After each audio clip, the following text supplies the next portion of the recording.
이 라임 자산운용 펀드가 투자자들한테 더 큰 손실을 알려주는 사실상 이 계약 조건 때문인데요. TRS라 불리는 이 계약 조건 때문에 문제가 됐습니다. 손실이 만일 이렇게 떨어지면요, 투자자들이 받아갈 수 있는 자산이 빵이 돼요.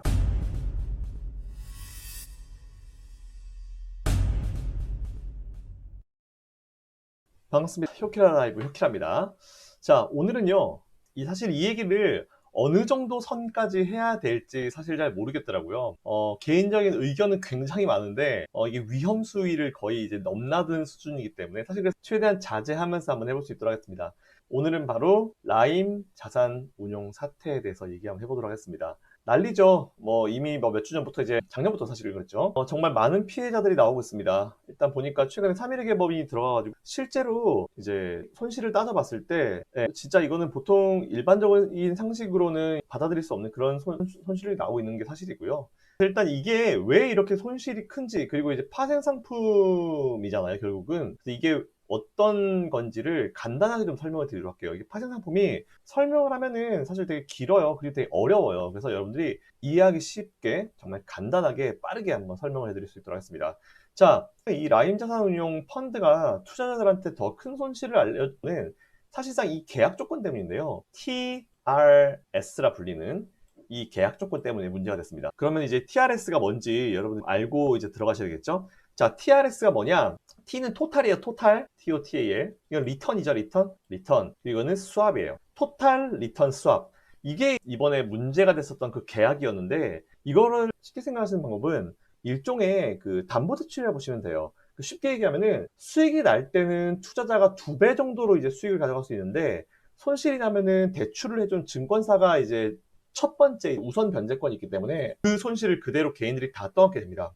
그래서 이제 이게 정말 이번 심각한 상황을 만들어가고 있는 이제 이유가 됐고요. 조금 살짝 어렵게 얘기하면은 보통 이제 기초자산이라고 불리는 주식이나 채권이나 이제 파생 그 여러 가지 상품 자산들, 그런 것들의 어떤 신용 위험 그리고 시장의 위험을요, 두 개를 이전시켜요. 이전시키는 이제 신용 파생 상품이라고 보시면 되는데, 사실은요, 이번에 피해자가 좀 늘어나게 된 이유 중에 하나가 뭐냐면은 신용 상품에 대한 이해도 사실은 굉장히 낮은 상황이에요. 근데 파생까지 결합이 돼 있으니까, 파생은 일반 투자자들, 이제 처음 투자하시는 분들한테 설명을 하면은 잘 이해를 못 해요. 근데 뭐 신용 파생 상품이라고 하니까 이걸 갖다 그 직원이 앉아가지고 설명을 하더라도 사실 잘 모를 겁니다. 참 어려운 내용이고요. 이 TRS 상품 같은 경우는 증권사가 자산운용사로부터 일정 수수료를 받고 이제 주식이나 채권 매장인이라고 부르는 전환사채, 그리고 이제 신주인수권부사채를 이제 대신 매입해주는 계약이에요. 그래서 일단 보면은 이 투자자산의 명의는 증권사인데 수익은 이제 자산운용사가 가져가는 방식이거든요. 상대적으로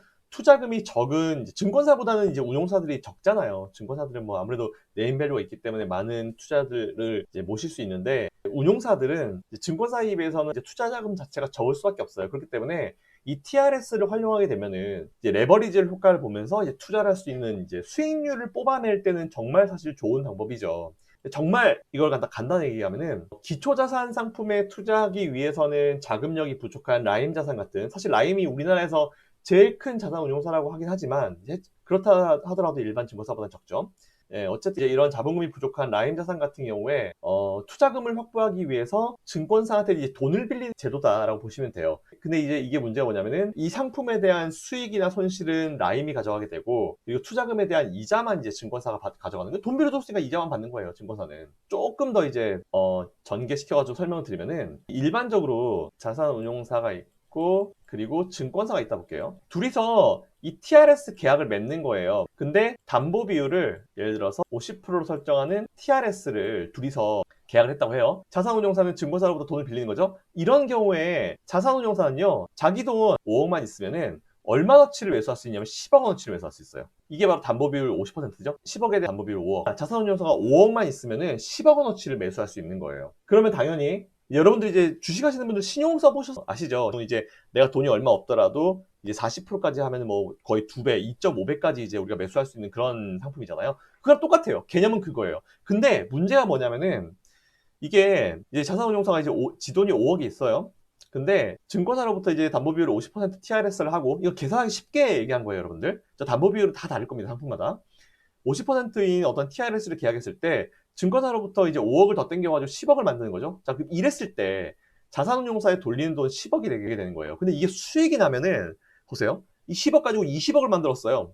그러면은 얘는 지자산은 5억이죠? 그 증권사 5억이잖아요. 빌린 거 5억이잖아요. 그러면 얘 5억만 돌려주면 돼요. 돌려줄 때까지 수수료만 내면 되는 거고. 그러면 얘는 얼마예요? 지돈 5억 빼고 5억 빼고 그럼 10억 빼고 나머지 수익이 얼마가 난 겁니까? 10억이 난 거죠. 그래서 자산운용사 입장에서는 수익률을 뭔가 뽑아볼 수 있는 그런 증시 상황이 되면 할만한 거예요. 근데 문제가 뭐냐면은 20억이 되는 경우는 사실 많지가 않고 최근의 경제상 자체도 보시면 좀 이제 불안하잖아요. 10억이 예를 들어서 5억이 되잖아요. 만일 뭐 이렇게 트레이딩을 이렇게 못할 리는 없는데 이 10억 가지고 굴렀는데 마이너스 50%가 난 거예요. 이랬을 때 문제가 발생하는데 이랬을 때는요. 증권사는 지가 얼마 빌려줬어요? 5억 빌려줬죠. 그러면 이 5억을 그냥 그대로 가져가요. 이해되십니까? 10억 가지고 거래를 하다가 50% 손실이 났어요. 그러면 이제 지금 현재 5억밖에 안 남은 거잖아요. 그럼 이 5억을 증권사는 가져가요. 그럼 증권사는 손해가 하나도 없죠? 5억 빌려주고 중간 수수료 계속 받아갖고 이 담보비율 떨어지고 이제 이게 5억, 반토막 나가지고 5억이니까 가져가는 거죠. 그럼 그대로 이 자산 5억, 이거에 투자한 수많은 사람들은 돈이 없어지잖아요. 사라지죠. 투자한 돈이 어쨌든 반토막 났고 이 5억조차도 증권사 가져갔으니까 여긴 돈이 영원히 남죠. 그럼 이 사람들은 손실률이 100%가 되는 거예요. 이해되시죠? 이거예요. 기본적인 방법은 이겁니다. 수익이 날 때는 정말 수익률을 높일 수 있는 부분이 되지만 손실이 만일 이렇게 떨어지면요. 투자자들이 받아갈 수 있는 자산이 빵이 돼요. 일반 우리 신용거래하는 거랑 비슷하게 보시면 돼요. 이게 이번에 문제가 된 겁니다. 네, 정말 큰 문제가 됐었고 예전에 우리나라에 실제 예를 좀 들어서 설명드려보면은 1997년도에요. 무슨 일이 있었냐면은 우리나라의 이제 SK증권과 미국의 JP모건이 이제 TRS 계약을 했어요. 그래서 이제 국제적으로 이제 얘네들 둘이서 이제 소송도 하고 그랬었는데 그 당시에 SK증권이 JP모건으로 돈을 빌려와요. 빌려서 이 돈을요 인도네시아 루피아 쪽에 루피아에 투자를 하게 돼요. 근데 아시겠지만 97년도에 무슨 일이 있었어요. 이때 아시아 전체를 휩쓴 외환위기가 왔죠. 우리나라도 IMF 왔잖아요. 태국의 바트화가 급락하고 인도 모든 화폐들이 엉망진창이 되게 됩니다. 그렇게 되면서 손실이 엄청나게 커진 거죠. 아까 방금 앞에 설명드린 것 치면은 10억이었다가 얘는 5억 있었고 JP모건한테 5억을 빌려온 건데 예를 들면 앞에 거랑 똑같이 보면은 5억을 빌려와서 10억 가지고 투자를 했는데 이게 급락을 하면서 이 10억 가치가 거의 5억까지 떨어져 버린 거예요. 그러면 당연히 JP모건은 만기가 되면은 돈 내놔라 하는 거죠. 수수료 받고. 근데 SK증권은 무슨 소리냐? 이거 손실 났는데 니들 원래 이거에 대한 고지도 정확하게 하지 않았지 않느냐? 이래가지고 둘이서 치고받고 싸운 거예요. SK증권은 JP모건이 이런 위험을 사전에 알리지 않았다라고 얘기한 거고 그래서 이제 국내 법원에다가 채무 이행 금지 가처분 신청을 냈습니다. 그리고 JP모건은 뉴욕 법원에다가 반대 소송을 제기했죠. 그래서 1년 넘게 치고받고 하다가 결국은 이 채무를 출자를 전환한다는 조건으로 취하한 적이 있어요. 이게 옛날에 이제 우리나라에 실제 있었던 일인데 보면 SK증권이 제대로 따지지 않은 거죠. TRS 이런 부분에 대해서 생각을 못한 건지 모르겠어요. 이걸 갖다가 고지를 하지 않아도 좀 알 수 있을 만한 사람들이 있었을 텐데 왜 이런 일이 있었는지 제가 준비한 도표보다 앞에서 제가 설명드린 게 좀 더 이제 쉽게 이해하실 수 있는 부분인데요. 일단 표를 보면서 좀 설명드릴게요. 자, 이게 일반적으로 알고 있는 TRS의 구조입니다. 네, 뉴스웨이 이미지고요. 자, 일반적으로 보시면 기초자산을 매입하고 증권사로부터 매입하고 펀드 운용사 이제 라임이죠. 증거금의 수수료를 이제 지급을 하게 돼요. 그래서 이제 어느 정도 만기가 됐을 때 운용사가 다시 이제 증권사로 돈을 돌려주는 방식이죠. 그러니까 최근에 기사를 보니까요, 모 증권사가 이제 ETRS를 먼저 이제 라임 쪽에다가 제안을 했다라는 얘기가 나오더라고요. 사실 여러분들한테 좀 말씀드리고 싶은 게 있어요. 여러분들은 이 증권사나 은행이 도대체 뭐라고 믿으시는 건지 모르겠어요. 왜 여러분들이 이런 증권사랑 이런 은행들을 그렇게 믿는지 모르겠습니다. 잘 보세요, 여러분들. 얘들도요, 어차피 돈을 벌어야 되는 사업을 하는 애들이에요. 그죠? 사업을 하는 애들이면 자기들의 상품을 팔고 그거 가지고 이제 돈을 벌어오는 누군가 고객들이 있어야 될 거 아니에요? 네, 저는 제가 되게 자주 얘기하는 것 중에 하나인데 결국은 이번에도 그래요. 라임에서 이제 이걸 갖다가 전체적으로 그 책임을 했었던 사람이 어떤 사람은 도망가고 어떤 사람은 국내 증권사 그 자회사로 이제 회사를 이동하고 그랬다고 하잖아요. 결국은 이제 알 수 없다. 지금 일하는 사람이 없어서 알 수 없다. 이런 식으로 또 무마되고 조용히 넘어가는 분위기인데 이게 항상 얘들이 하는 기본적인 거라 보시면 돼요. 입을 좀 조심해야 될 것 같은데 사실 진짜 욕을 해도 솔직히 전 참 그렇습니다. 예, 이게 왜 그러냐면 여러분들 잘 보세요. 우리 은행이란 시스템에 대해서 생각해 볼게요. 은행. 여러분들은 은행에 대해서 정말 신뢰도가 높아요. 지난번 DLS 같은 경우도 마찬가지잖아요. 은행 가가지고 지점장이 아 이거 정말 좋습니다. 뭐 뭣도 모르고 그 지점 내가 봤을 때 그 지점장 잘 몰라. 그게 정말 좋다고 이렇게 얘기를 했어. 설명 딱 하니까 은행이니까 설마 은행이 내 돈 떼먹겠어. 그럴 수 있는 애들이에요, 여러분들. 이게 잘 보세요, 여러분들. 얘들이 은행이 솔직히 뭐예요? 얘들이 돈이 어디 있어? 얘들이 무슨 돈을 찍어낼 수 있는 권리가 있어요? 뭐가 있어요? 아무것도 없잖아요. 수많은 고객들한테 예금을 받는 거죠. 예금. 혹은 그거보다 조금 더 얘들이 이자를 주면서 적금을 받는 거예요. 근데 요즘 보시면 예금이자 거의 제로로 보시면 되죠? 근데 뭐 예를 들어서 1% 칠게요. 그냥 100번 양보해서 1% 칠게요. 예금이자. 없어, 그런 거. 그리고 적금이자 100번 양보해서 3% 칠게요. 얘들이 어쨌든 우리한테 돈을 빌려가지고 이 돈 가지고 돈을 어디다 투자하는 거잖아요. 근데 되게 아이러니한 게 뭐냐면은 어떤 분이 은행에다 10억을 넣어놨어요. 그러면은 10억 정도 예치해 놓으면은 지점장 나옵니다. 나와가지고 아우 고객님 뭐 저희 감사합니다. 저희 지점에 10억을 예치해 주셔서 감사합니다. 이렇게 나와요. 온갖 이제 사탕 발린 소리 다 하죠. 저희가 그래도 10억 해주셨으니까 뭐 여러 가지 혜택을 드리겠습니다. 생일마다 뭐 그 케이크 날라오고 막 꽃다발 날라오고 선물 날라오고 막 그래요. 이체 수수료도 제로고 뭐고 막 하거든요. 근데 얘들이 그거를 계산을 안 하고 하겠습니까?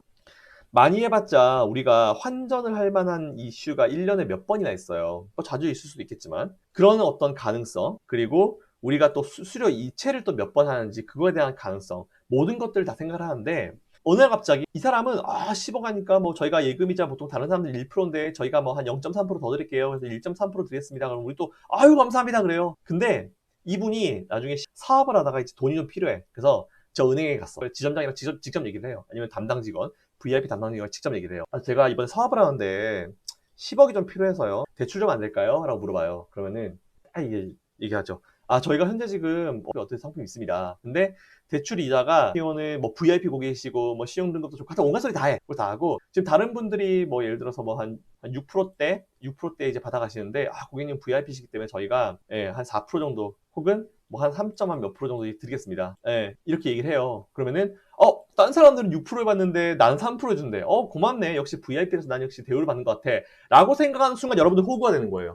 아니 나는 얘한테 10억을 줬어요. 나 10억을 빌려. 근데 나한테 주는 이자는 1.3%야. 이 은행이 나 말고는 다른 고객이 없다 볼게요. 그러면은 내가 10억을 넣어놓으면 딱 10억만 들고 있는 은행이잖아요. 그럼 내가 이걸 다시 빌리는데 얘들이 나한테 주는 1년 이자는 1.3%예요. 근데 내가 얘들한테 대출을 받았을 때 이자는 얘들이 깎고 해서 3%예요. 여러분들 제가 장담하는데요. 여러분들이 1년에 은행으로 받으시는 이 이자 있죠. 그리고 여러분들이 대출 받으실 때 이 이자 있죠. 여러분들이 대출을 받았을 때 이 이자가 여러분들이 받는 이자보다 낮아지는 케이스는 없을 겁니다. 왜? 은행은 이 차액 가지고 먹고 사는 애들이기 때문에.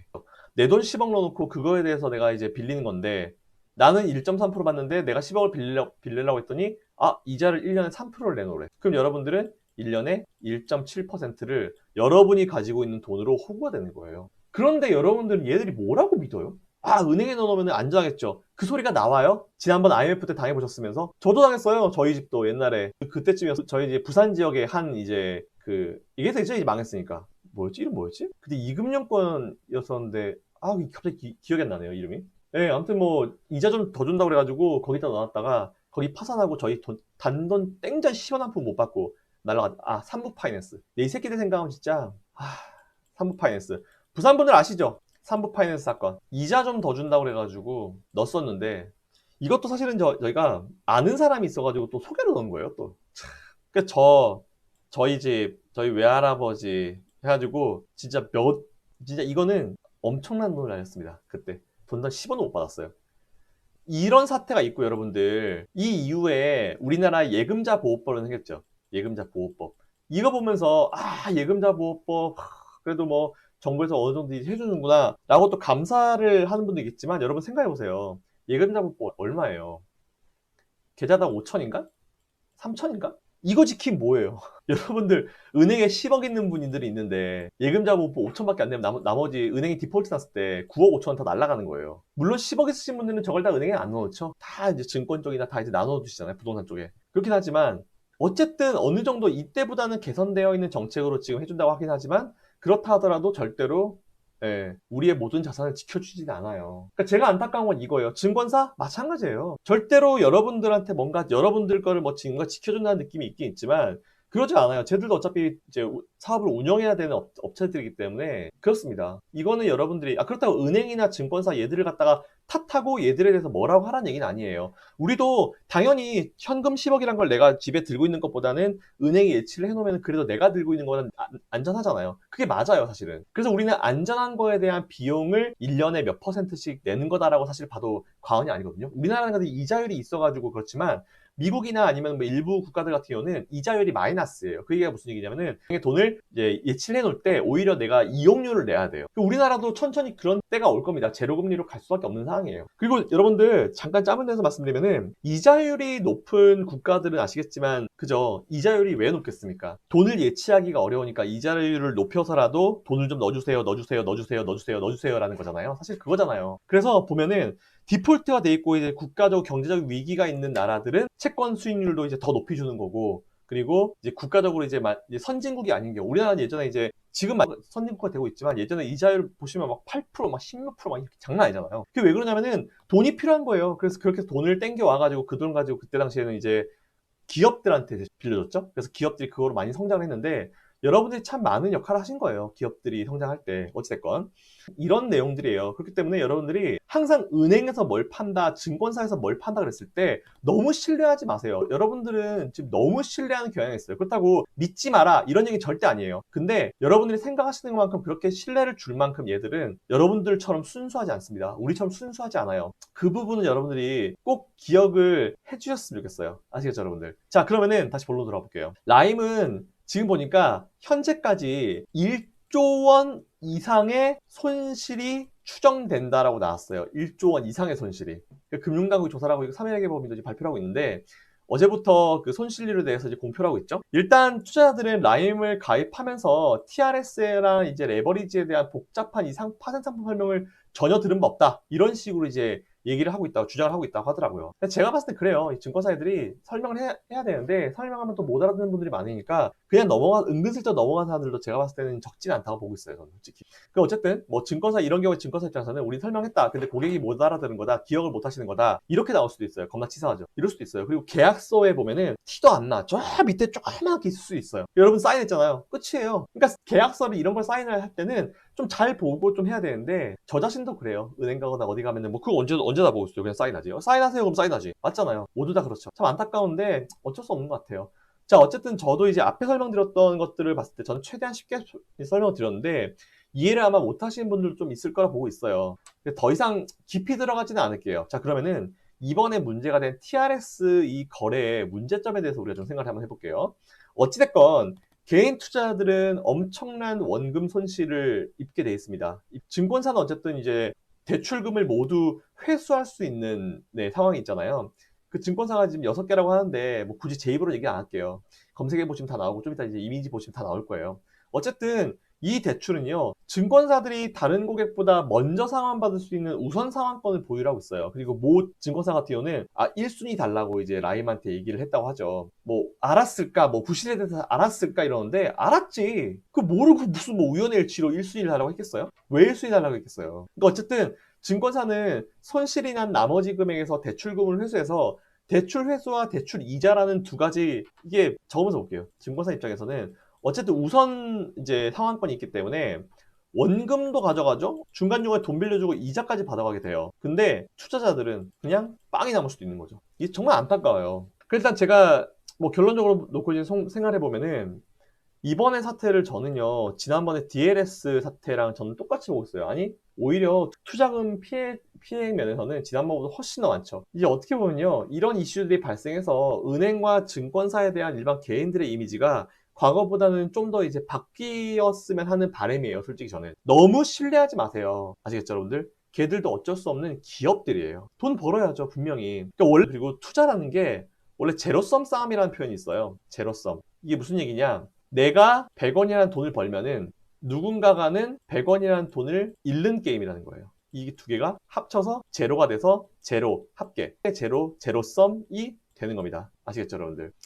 뭐 누가 손해볼지는 뻔히 보이죠. 전적으로 여러분들 절대로 은행과 증권사를 믿지 마십시오. 믿지 마시고 100% 믿지 마시란 말은 아니에요. 어느 정도 내 돈은 내가 지킨다라는 어떤 그런 작은 어떤 의심 정도는 항상 하시고 보시라는 게 사실 제가 오늘 드리고 싶은 멘트의 주제라고 보시면 될 것 같아요. 그리고 이 사태를 사실 대응하는 이제 금융당국의 태도도 솔직히 저는 좀 많이 아쉬워요. 그리고 멘트는 여기까지만 하겠습니다. 더 하면은 더 비판적인 어떤 칼날을 세울 것 같아서 여기까지만 할게요. 어쨌든 저는 이번 사태로 좀 억울한 피해자들이 좀 없었으면 하는 바람이에요. 지난번 DLS도 보면은 정말 안타까운 사연들이 되게 많았잖아요. 뭐 치매를 앓으시는 부모님이 뭐 수억 원을 갖다 두신 분도 계시고 참 안타까워요. 연세 드신 분들이 특히나 이제 이 증권사나 은행에 대한 어떤 신뢰도가 높으시기 때문에 참 굉장히 안타까운 네, 그런 생각입니다. 솔직히 말씀드리면은.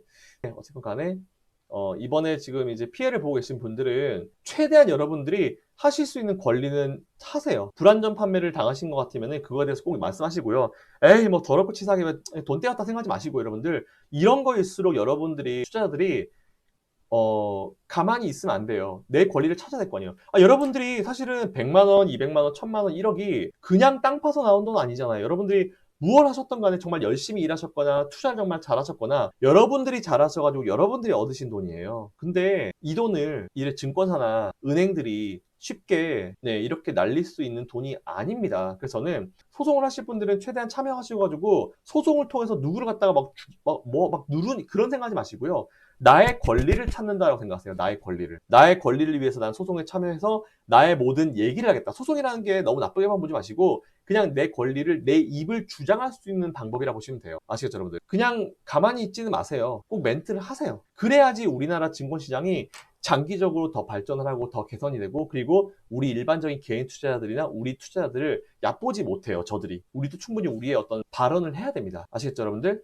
전 꼭 그랬으면 좋겠어요. 제가 뒤에 막 라인펀드 운용사들 막 이미지도 있고 막 지금 뭐 환매 중단된 라인펀드 막 이미지가 있긴 있는데 굳이 이것까지 올리지 않을게요. 결론부터 말씀드리면 이번 이슈를 많이 당하신 분들은요 최대한 참여하셔가지고 여러분들의 멘트를 꼭 전달을 하세요. 아시겠죠? 그리고 혹시나 이런 상품을 이제 가입하러 가실 때 이제 서로 왔다 갔다 하는 구두적인 어떤 멘트가 나올 수 있잖아요. 그런 내용들은 꼭 뭔가 녹음이라든지 하실 수 있으시면 하세요. 아시겠죠? 꼭 그런 걸 하셔야 돼요. 그게 내 권리를 찾을 수 있는 정말 최소한의 어떤 방어책이 아닌가라고 생각하고 있습니다. 아시겠죠, 여러분들? 내 돈이잖아요. 내 귀한 돈이잖아요. 꼭 저는 그거를 이번에 피해보신 분들은 어느 정도라도 꼭 보상을 받으실 수 있었으면 좋겠습니다. 정말 피 같은 돈이니까. 참 안타까워요. 이런 것들 보면은. 우리나라가 여전히 실은 이제 불법적인 어떤 상품은 아니에요. 근데 여전히 우리나라는 갈 길이 좀 멀었구나. 뭐 증권사나 아니면 저 자산운용사나 아니면 이제 이 금융당국의 어떤 것들을 봤을 때 아직 조금 더 갈 길이 좀 있구나. 하지만